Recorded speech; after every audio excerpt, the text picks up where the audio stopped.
getting this ball. Now plays it out front. The deflection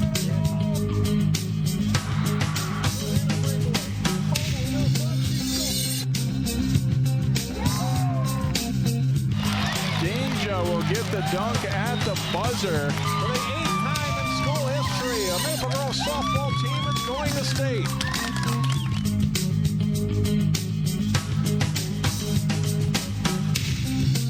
Hello and welcome to Sports Jam for the week of November 4th. I'm John Jacobson. I'm Jay Wilcox. This week we're jam-packed with playoff football highlights plus state cross country and section volleyball. And we'll meet a talented offensive line for the unbeaten Wayzata football team in this week's Sports Jam Spotlight. We'll start though with state soccer.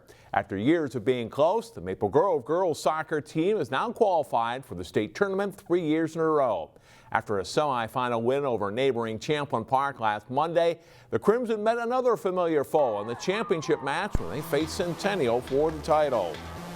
First half, Maple Grove's Kelly Klontz knocks the ball out of the air, gets control, and boots it into the left corner of the Centennial net.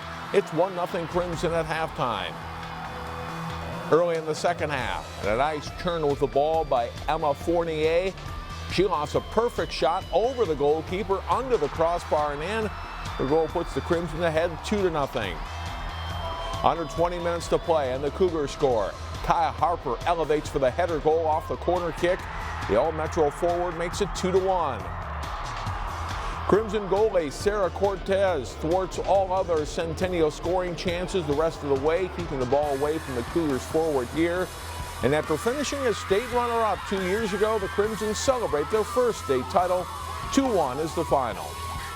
It hasn't been the same person every single night. We haven't had to funnel through, but it was a collective effort from the defensive end to the offensive end, everything in between.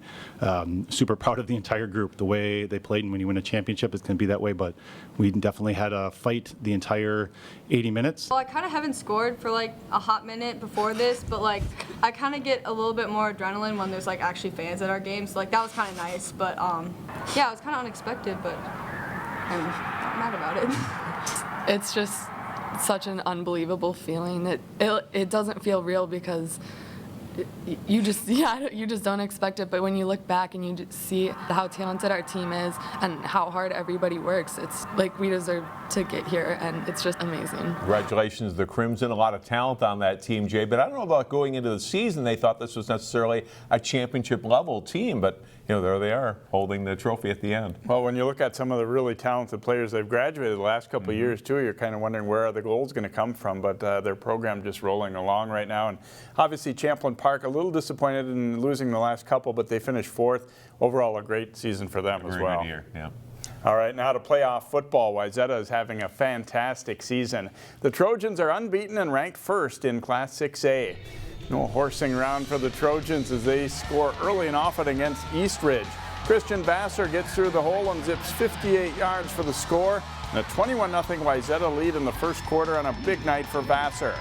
Eastridge answers as Riley Larson's quick pass over the middle is complete to Caden Nino. And he is beyond the Wayzata defense. He goes 80 yards, putting the Raptors on the scoreboard.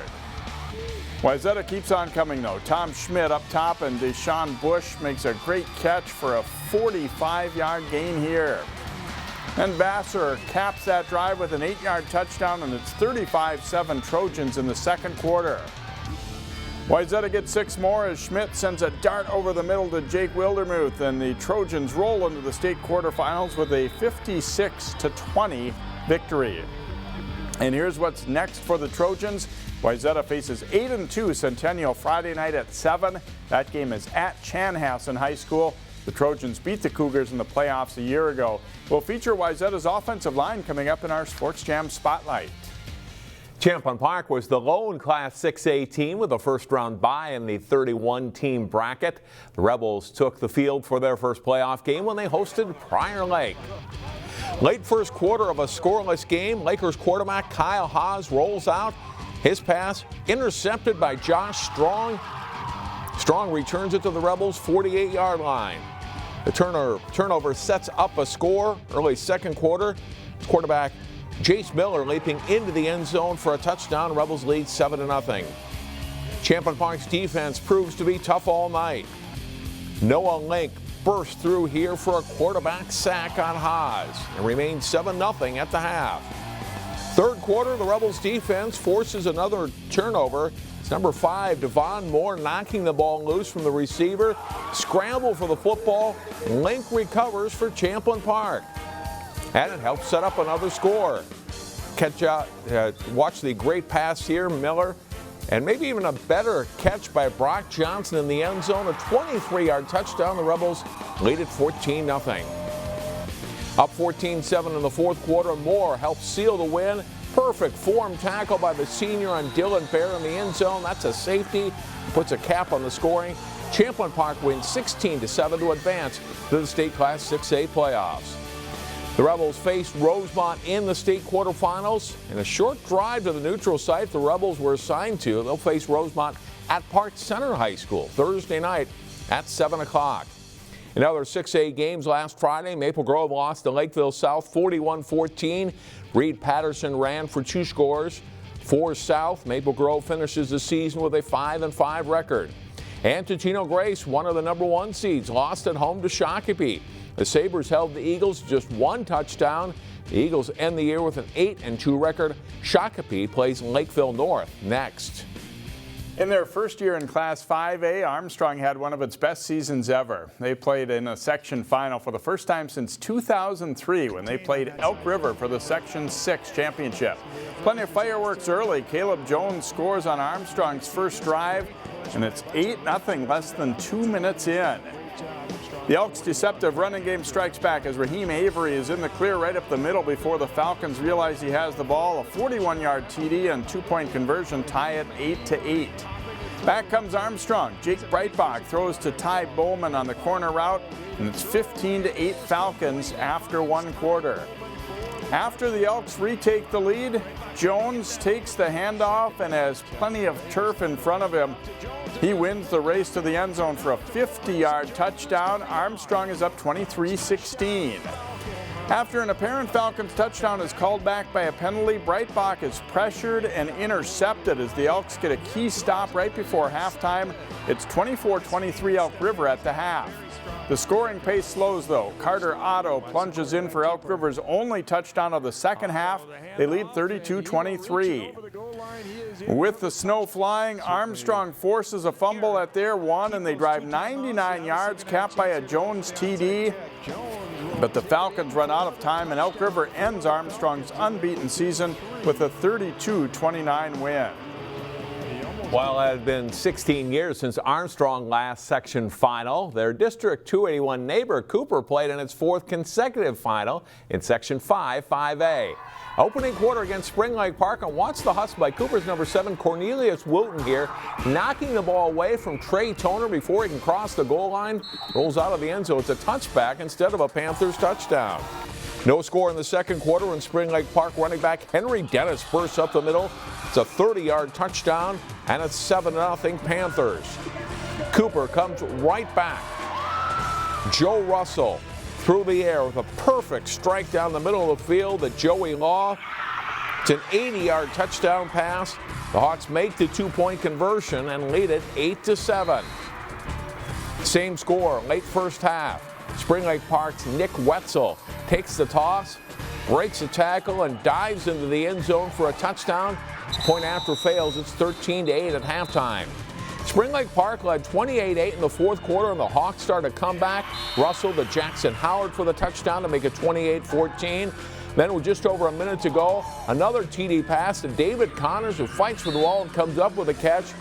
But the Hawks can't recover the onside kick, and Cooper loses to Spring Lake Park 28-21. In Class 4A, 2 unbeaten teams, Benilde St. Margaret's and SMB, a co-op of St. Paul Academy, Minnehaha Academy, and Blake, met for the Section 5 title for a second straight season. And what a game it turned out to be.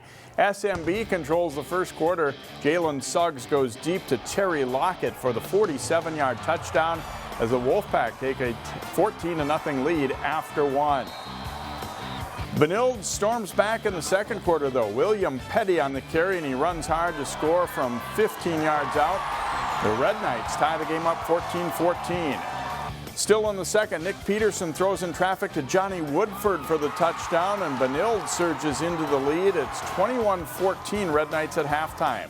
Third quarter, and watch this one. A crushing block springs Joe Marinaro. He leaps over a tackler and goes 62 yards in all. It sets up a touchdown, and the Red Knights are up 27-14. SMB comes back hard, though. In the final minute of the game, Suggs facing a blitz, but he calmly finds Lockett for the go-ahead touchdown. Defending state champion SMB will be back to defend its title after a 36-30 win over Benilde. The Breck football team was looking for its first state tournament appearance since their 2003 team won it all. Mustangs were at home to face Cannon Falls in the Section 4 3A final. Opening kickoff of the game for the Bombers, and the Mustangs can't cover the ball despite a couple of tries at it. Jake McAdams slides in and makes the recovery. Cannon Falls, and they would score 4 plays later to lead 7-0. Next time they get the ball, the give goes to Trenton Mathis. He gets to the edge and is gone.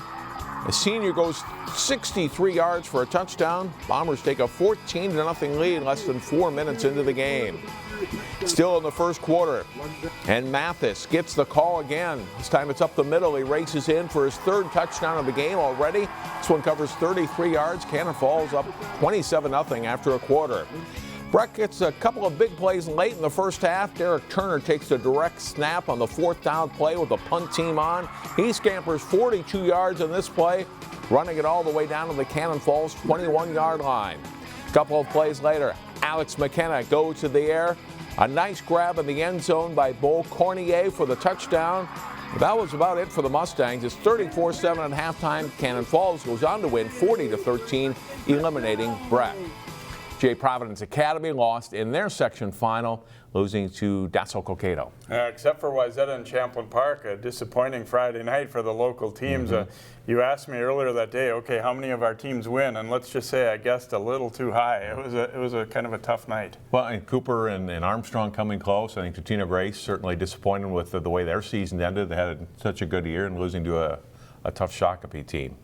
Next up on Sports Jam, highlights from section volleyball and the state cross-country meet.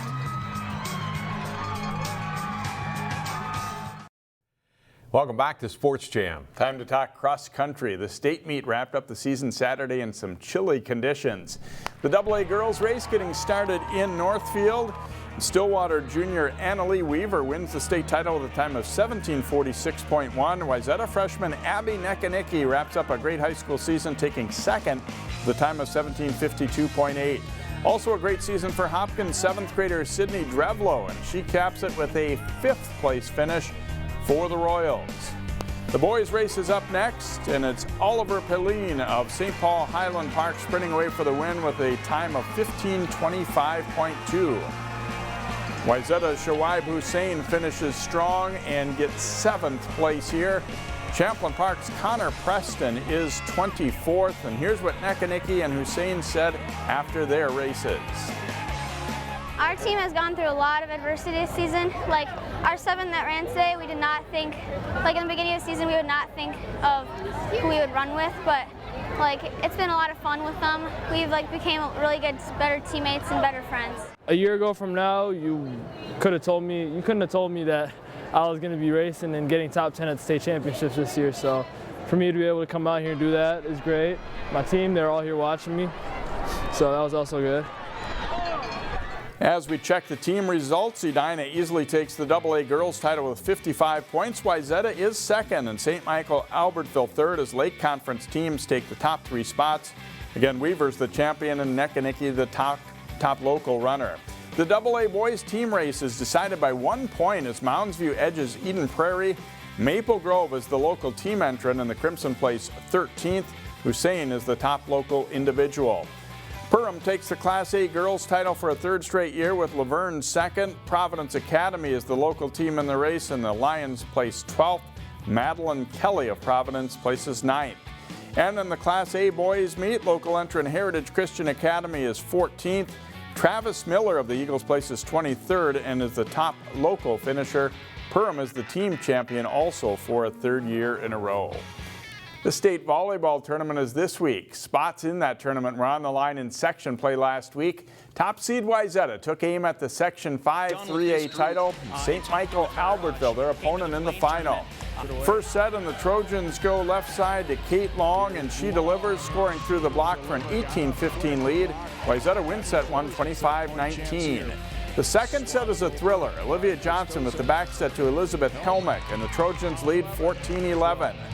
The Knights come back hard. Maya Christosek's hit is off the blockers. The set is tied up 24-24. But Wayzata pulls it out as Caitlin Emke gets the block for set point.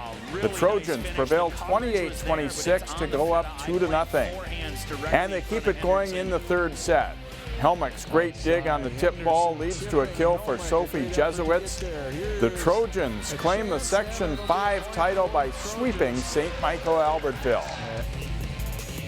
It feels amazing. We worked so hard for this, and last year after losing it and then coming back, bouncing back this year just feels amazing. I'm so happy to be a part of this team and all we've accomplished. Wayzata is the number 2 seed for the Class 3A tournament. They'll meet first-time entrant Elk River in the quarterfinals Thursday morning at the XL Center. In Section 6 3A, the Hopkins Royals were hoping to overcome an up-and-down regular season with a strong playoff push. Royals faced the top seed Bloomington Jefferson Jaguars in the semifinals. Stella Swenson with a block for a Royals point in the first set. Cassie Seelig floats a hit over the Hopkins defenders, and Jefferson wins the first set 25-15. Set 2 is a battle. Shadir Tutt rips it for the kill for Hopkins, tying it at 22. Lydia Nash answers with a big kill, and the Jaguars have a 1-point lead. And Jefferson takes the set. Hopkins can't handle the serve by Keegan Polster. Jefferson wins 28-26. Early in set 3, Seelig drops an ace serve in the back corner, and Jefferson takes control again. The Royals rally back. Tutt puts down another big attack, cutting the Jefferson lead to 20-13. But the Jaguars complete the sweep with a 25-17 win. Hopkins' season is over. Benilde St. Margaret's lost to St. Louis Park in the other semifinal. Park beat Jefferson for the 6-3A championship. The Providence Academy volleyball team enjoyed a good season. Lions finished second in the IMAC conference and were seeded 4th in the Section 5 AA tournament. Lions at home in the quarterfinals to face 5th seed Mound West Tonka. Fast start for Providence. Quick set by Hannah Schammer to Kate Neal. Big swing and kill there, and the 7-1 Lions lead in the first set. Later in the set, it goes outside. Mimi Meadows puts it away, and the Lions lead 21-19. But the Whitehawks score 6 of the 7 final points of the set. Sydney Ricks taps it over, and Mound wins 25-22. Providence wins the second set, though. Lauren Kettler goes cross court there with her shot for a point. Lions win 25-20. Mound comes back, and they win the third set. Carissa Ritchie hammers home the overpass. Whitehawks win to go up 2-1. And in the fourth set, it's Katie Clark delivering set and match point for Mound West Tonka as they end the Lions season in 4 sets. On the other side of the bracket, Totino Grace was the number 3 seed in Section 5 2A. The Eagles enjoyed a good run in the section. They were at home in the quarterfinals against number 6 seed De La Salle. Abigail Zaire with the setter dump here for Totino Grace. The Eagles take a 10-3 lead in the first set. After De La Salle closes the gap, Totino Grace takes it. Zaire sets it to Bryn Smith for the cross-court attack here as Grace takes the opening set 25-18. In set number 2, the Eagles are in control. Zaire sets it back row for Riley Rios, and she pounds it home for a kill and an 18-7 lead. Grace wins the set 25-16. And they go for the sweep in the third set, and they get it. Zaire sets for Smith, and she delivers again as the Eagles win 25-11 to advance. They also won their semifinal round match at Rockford and came very close to winning the section. The Eagles lost the first 2 sets to Watertown Mayor in the 5AA final, then won the next 2 before falling 15-13 in the 5th set. It's the 3rd straight trip to state for the Royals. So good runs for the Eagles, and it ends just short. But when you get that close, it's tough. 15-13 in the fifth is very tough. Be interesting to see now how Wayzata fares in 3A. Certainly a candidate to contender to reach the finals. Egan probably the overwhelming favorite, or the favorite anyway, at least to take it all perhaps this year after being runner-up last year to Champlin Park. Next up in our Sports Jam Spotlight, we focus on a group of guys that doesn't always get a lot of accolades. The offensive line for Wayzata's unbeaten football team. Sometimes it's the biggest guys in football who get the smallest amount of attention. But a huge part of the success for Wayzata's football team this year goes to the men on the offense who are out leading the charge. Here's Jason Melillo with this week's Sports Jam Spotlight.